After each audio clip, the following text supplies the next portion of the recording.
We're back. We're back with another episode of the Football Game Tonight podcast, the FGT podcast, where you guys can tune in and find out more about all your latest pro football news and action. We have the Texans and Colts game that we're going to recap in this latest episode. And really, this game is all about CJ Stroud. And really, the Texans story is all about CJ Stroud. Because remember, this was not a good situation before CJ Stroud got there, before D'Amico Ryans got there, before Will Anderson got there.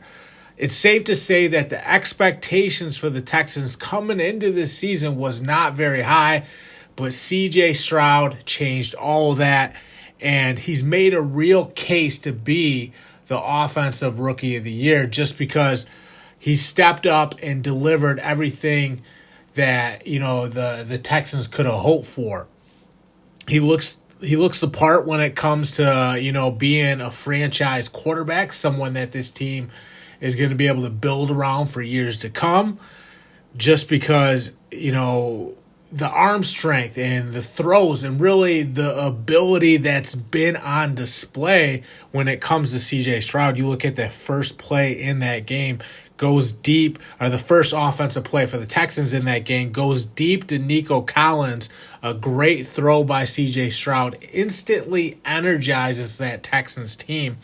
And, when you're making throws like that, and you're opening things up for your offense, good things tend to happen in the National Football League. There's no doubt CJ Stroud was the better quarterback out of the two in this game. He was going head-to-head with Gardner Minshew. Gardner Minshew is a good player. We know that because just of what he's been able to do with the Colts this year, because, this was basically a playoff game for the Texans and Colts. The winner got into the playoffs, and the loser went home. And the Colts were right there. If they would have won this game, they would have got in. So Gardner Minshew is a good player, but he's not on the same level or up to the caliber of C.J. Stroud. C.J. Stroud is on a different level. That's why the Texans were able to win this game. He's a big-time player, and he's a guy that's only going to get better as he gets more reps in the National Football League, and someone that is certainly capable of leading this Texans team into the future. They have to feel good about the direction that this team is heading in, and, D'Amico Ryans is a big part of that too. You have C.J. Stroud, the electrifying quarterback who's, pumping energy into this team, and then you have this new coach in D'Amico Ryans that is, really building a culture for the Texans, which has helped, the Texans kind of reinvent themselves when it comes to their brand. This brand that the Texans has is a lot, better than it's been in the past, and it's gonna be attractive for more players. Suddenly, the Texans are a destination because you can win there. Not only that, they have this culture that they're building that is something that other players are gonna want to be a part of that because of D'Amico Ryans and the way he connects with his players and the way he leads this team. The fact that they're already having success. They go out and they get CJ Stroud and Will Anderson, a couple of players that are a part of this nucleus now. Then the other guy that's a real key piece to the puzzle is obviously Nico Collins. We saw what he was able to do in this game. You can make an argument that he was the best player in this game. Jonathan Taylor was really good too, but I think Nico Collins was the best player in this game, just dominated from the get-go. There was a point in this game when, the Colts kind of tightened up on defense, in the middle of the game. I think, second, third quarter, the Colts kind of tightened up on defense, and there was less daylight there for this Texans offense, and CJ Stroud had less time in the pocket to operate because the pocket was collapsing because the Colts were starting to get home a little bit. So what does CJ Stroud do? He basically weathers the storm, finds a way to hang around, and then got better later on in the game towards the end of the third quarter, in the fourth quarter, And the same kind of went for Nico Collins. Nico Collins started really hot on the big play, and then later on in the game, like the third and the fourth quarter, he really started to turn it back on. So a great showing overall for Nico Collins. He's a big piece of the puzzle for them, and he's a true number one receiver in this National Football League. That's the growth he's made as a player. And look at what taking a quarterback early on does for the other players on the team. You know, they take C.J. Stroud early on in the draft, and look at the impact it's had on Nico Collins. Nico Collins looks really good all of a sudden in this offense, has made huge strides because of C.J. Stroud, and those guys are actually now at the point where they're both progressing together, which is going to be a huge lead in this team into the future as well, because those two guys are on the same page. They're only going to get better.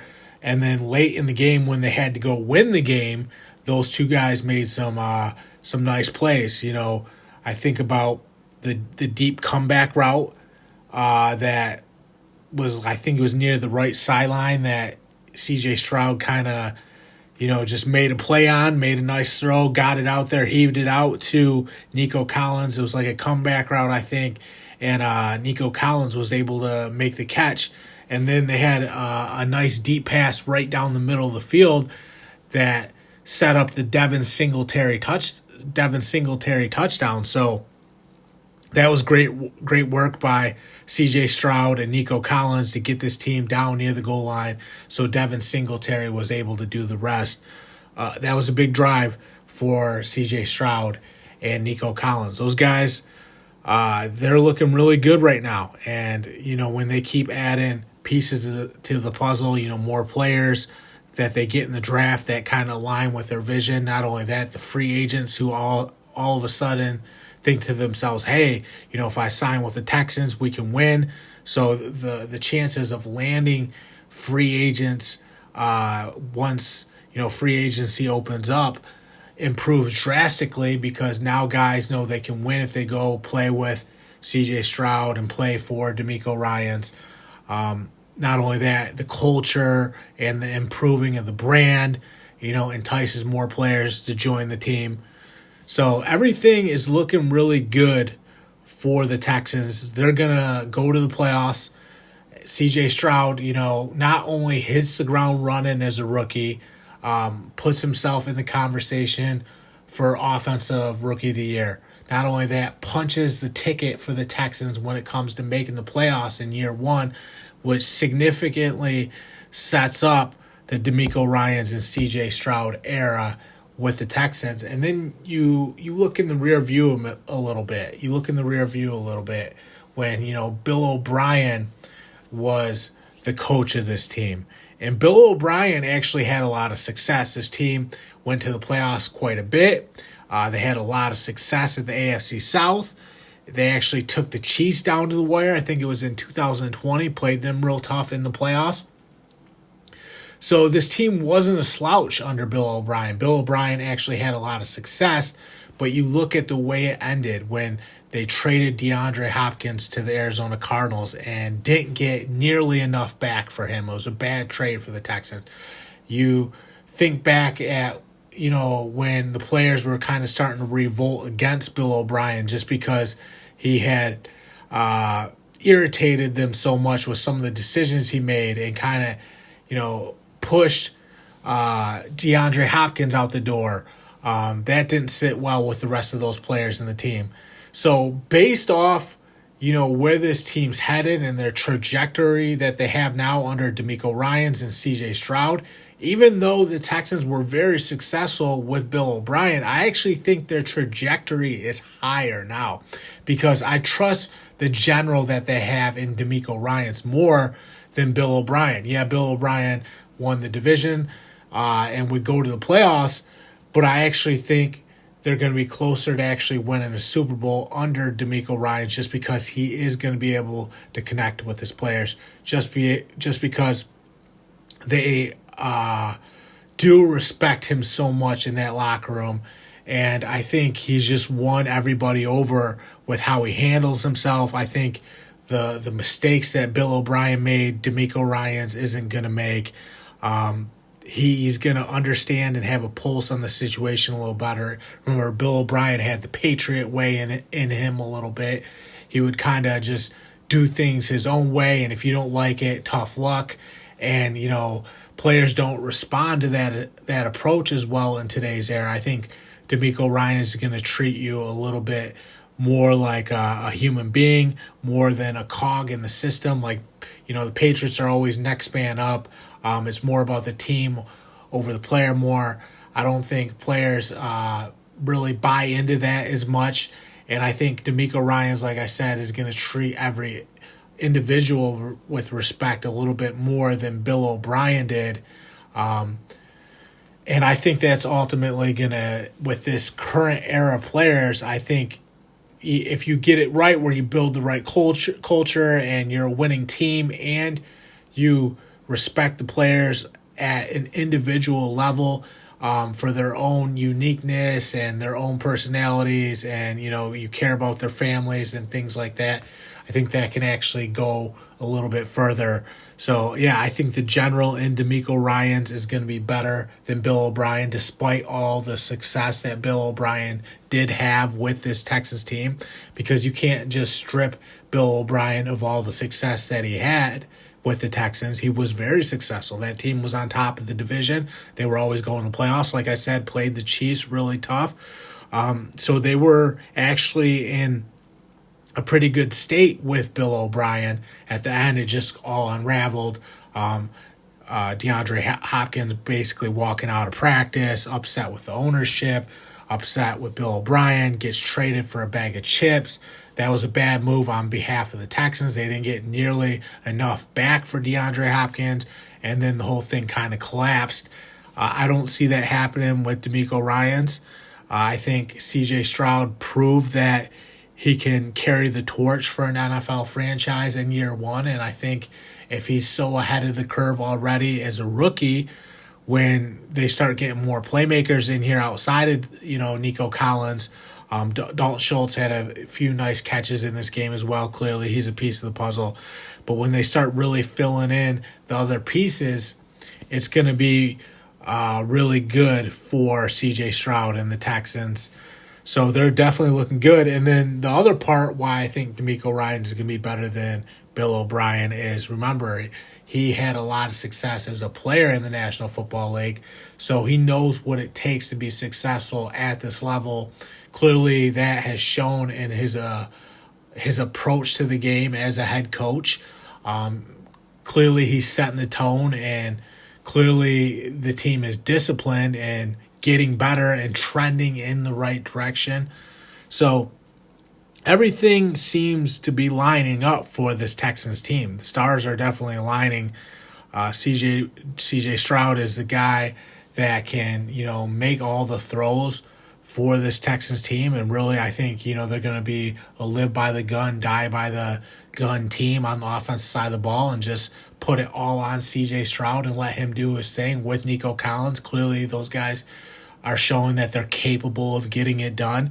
They basically won a playoff game tonight by beating this Colts team, even though now it's officially the playoffs. It was win or go home, and they rose to the challenge just like C.J. Stroud has done this whole entire season. He's got it done, and he's delivered for this team the whole entire season, and he just keeps raising the bar for this team. It was another big moment, another chance for him to showcase his abilities and what he's able to do.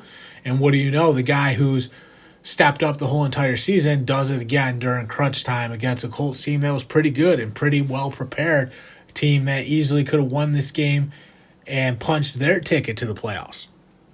C.J. Stroud says, no way, I'm not letting that happen. Right away, bombs away to Nico Collins.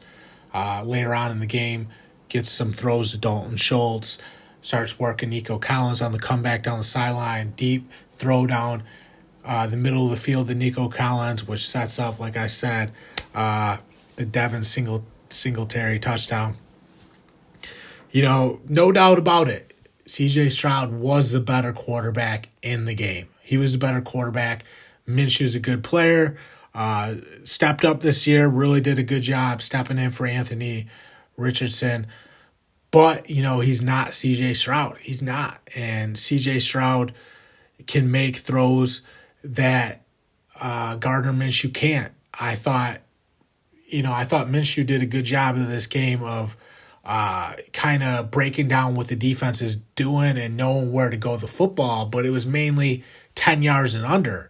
It was a lot of the underneath stuff, whereas with C.J. Stroud, we've seen him uncork some throws in this game and get the vertical passing game going. There wasn't as much vertical passing game there for the Colts. Gardner Minshew is a smart quarterback.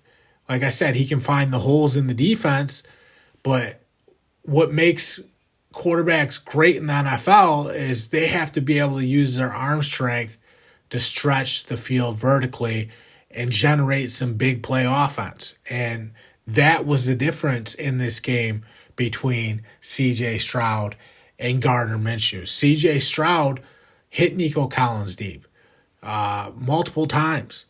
And, Gardner Minshew had a nice little vertical pass to Mo Alley Cox. I'm pretty sure Derek Stingley got in there and broke it up. It just wasn't the Colts didn't have the vertical passing attack that the Texans had in this game, which can be traced back to C.J. Stroud. Yeah, your offensive line has to give you time to be able to throw the ball down the field, but there was chances where Gardner Minshew could have done those things. His arm just isn't as strong. That's not his game. C.J. Stroud, now where C.J. Stroud can grow as a passer, is doing some of those things that Gardner Minshew does well, which is knowing where to go with the football, reading the defense and anticipating where the throw is going to be. Being a smart quarterback where you just always know where to go with the football. Right now, the strength of C.J. Stroud's game is clearly being able to stretch the field vertically. He does a good job of that, and some quarterbacks aren't talented enough where they're ever going to be able to stretch the field vertically like that. That's why a lot of guys are backup quarterbacks in the National Football League, because they're never going to have the arm strength to make those throws that C.J. Stroud made tonight in this football game. And then as you get more well-versed in the National Football League and you get more experience, that's when you learn how to read coverages even better. That's when you learn, okay, the defense is shifted this way. I have to hit my tight end on a quick out route in the opposite direction. It just comes from getting a feel for the game. Most rookies, that anticipation and knowing where to go with the football, the things that also made Peyton Manning a great quarterback, a lot of times that takes a little bit longer to develop because you just have to get used to seeing the defenses. You have to get used to what they're trying to do to you and understanding how to counter it. It takes a little bit of time. It takes reps. And C.J. Stroud's still a rookie. He's so far ahead of where most rookies are at, but he's going to grow a little bit as a smart quarterback and knowing where to go with the football. He's already ahead of the curve there too. He's got a great feel for the game, but it was the big plays that really put his stamp on the game tonight. The throw to Nico Collins right away. Those are the plays that you expect from a guy you take early on in the first round who's going to be your franchise quarterback for the next decade. And, C.J. Stroud has lived up to the hype every step of the way. He does it tonight in this game as well. Clearly does have a good feel for the game. Clearly does know where to go with the football. He's going to get even better at those things. He's going to get even better at throwing the ball vertically because he's going to know when he can take those shots down the field and when he can't. He's going to know how to test certain defensive backs in ways that are beneficial to his receiver, whether it's throwing to inside leverage, whether it's throwing away from the cornerback or safety and coverage, deep down the field. those are things you learn, as you get more experience too. I think him and Nico Collins clearly have something special going on. They have a connection that they've developed from all the reps in preseason and now in the regular season as well, because remember, you start developing in training camp and then preseason. All those, it's really all those days in practice where you guys are ironing out the wrinkles between the quarterback and receiver.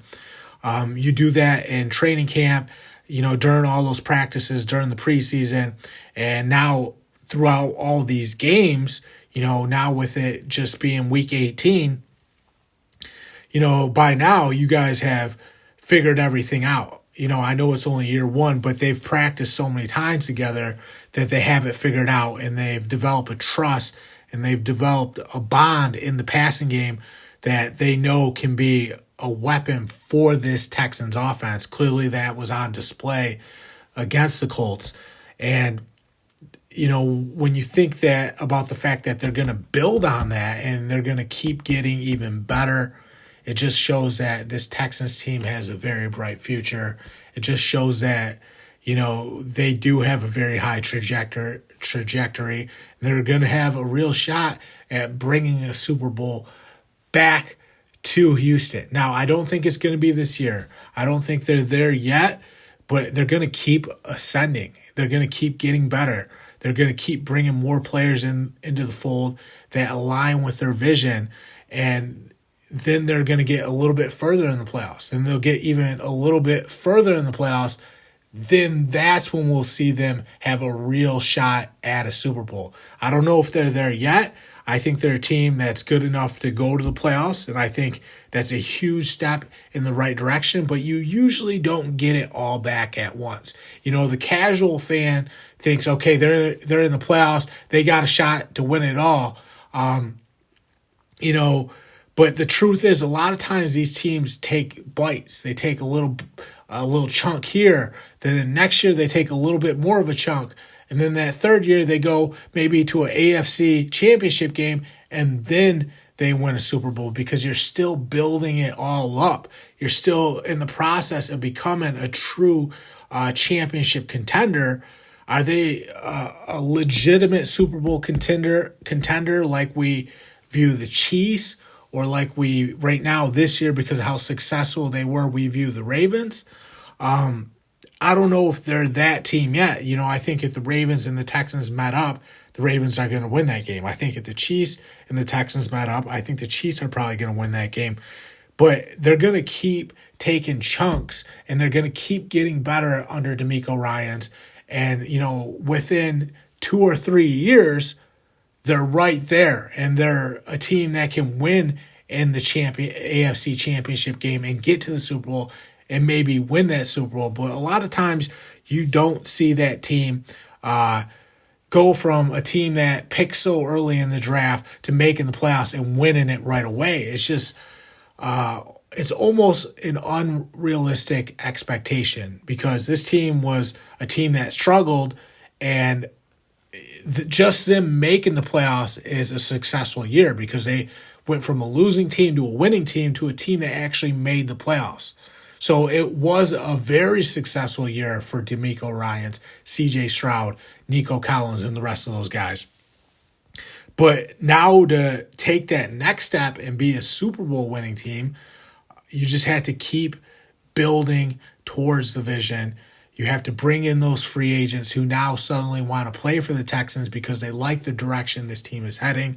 They have to hit on some more draft picks and keep bringing in the young talent, because the young talent is the reason they turned it around, along with DeMeco Ryans, because DeMeco Ryans came in and then they took the risk of getting CJ Stroud and Will Anderson, two impact players on both sides of the ball that were also part of this young nucleus that helped with the execution on the field. Because as good as a coach is, he needs the players that can execute on the field to really turn that thing around. He is in DeMeco Ryans, got those guys in CJ Stroud and Will Anderson.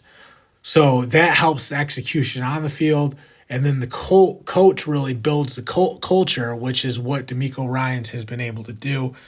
Like I said, if they keep adding players and they keep hitting on these young players that they've been able to land in the draft, who've clearly made a huge impact in improving this football team. If those things happen, I think this team's going to be right there, and they're a legitimate force in the National Football League in the next 2 or 3 years.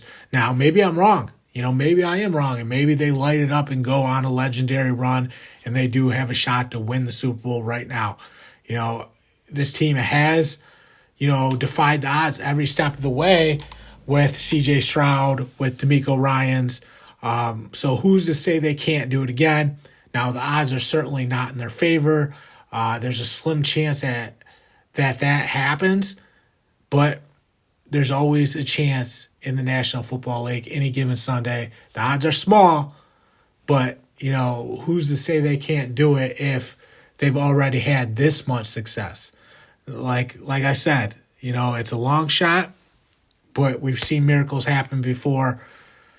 Right now, I think they're 2 or 3 years away, but the fact that they're even 2 or 3 years away and they put themselves in that position to, start to close in on a Super Bowl is really a testament of the good work they've done, of how much this team gels as a unit with the leadership that they have, with the players that they have, with the franchise quarterback they've landed. That's a reflection of, how much progress this team has made. So they're closing in on a Super Bowl. And the fact that they're even closing in on a Super Bowl says a lot about this team right now. Like I said, I think they're 2 to 3 years away. If they keep making good decisions, I think they're going to be right there and be a real contender on the AFC side of the bracket. They can't go backwards and have any letdowns. They have to keep nailing on the picks. DeMeco Ryans has to keep setting the tone. The players have to keep buying in. I do believe that will happen. Like I said, they're a long shot in the playoffs just because they've already made so much progress to turn in a losing team into a winning team and then making the playoffs. But maybe they'll pull out a miracle and, take that next step to the point where they're an AFC championship team right away. Then maybe they're only 1 year away. I don't know. Like I said, I think they're 2 or 3 years away, and they have to keep adding free agents, and they have to keep nailing the picks in the draft. But give them all the credit in the world because they put themselves in this position to the point where C.J. Stroud is a candidate for Rookie of the Year, where they are a playoff team in year one for DeMeco Ryans. All good signs from the Texans. That's all I got in this latest episode. Thank you guys so much for tuning in. It's John Kuzma. Check out footballgametonight.com if you want to advertise on this show. The podcast is growing and doing pretty well. We're always looking for people to advertise on this podcast. You can go to footballgametonight.com and submit your form to be an advertiser on this show.